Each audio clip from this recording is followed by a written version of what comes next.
Earlier, you said that, I mean, it was a joke, but Harvard is kind of like a dating Well, no, app. it's not a joke. Right. I mean, it's a joke, but it's a true joke.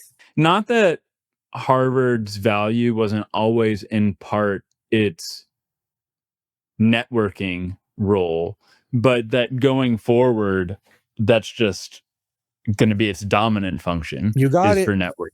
Stanford also. Now, Stanford, you network in different ways. You're more likely to network with the startup world than you are at Harvard, but different schools are different. They're both incredible for networking.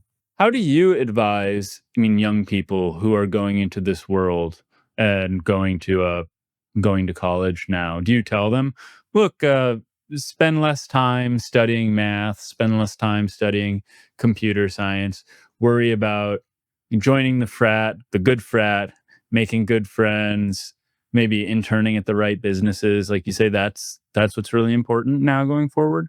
Well, I think being interesting at math or computer science is the best way to network with other people who are very, very smart. So I don't tell people to study less. You may be studying with a slightly different path in mind, but also studying is fun. It's your chance in life to learn those things. It is, I think, of high intrinsic value to know certain things about how the world works. So I don't discourage that at all. In fact, it may be a luxury that more people can afford in a world with a lot of strong AI. But I do tell people you need to network much, much more. So more networking, but I don't want to say less math. More of both.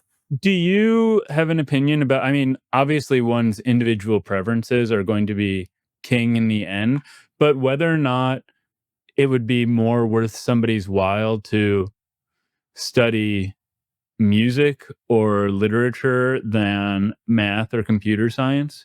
Because, like we said, nobody's going to replace Taylor Swift, but computer scientists, just entry level programmers or mathematicians, are being replaced on some level and will be more so.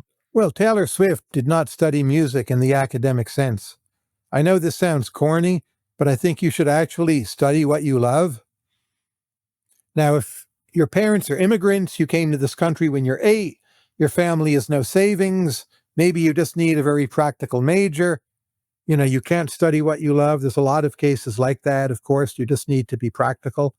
But if you're in the position where the choice is a luxury at all, I would just tell people the old school corny advice. Do what you love. Work it out. It'll try to work it out later. Uncertainty right now is really quite high. You can't figure it all out in advance anyway. And do what makes sense for you.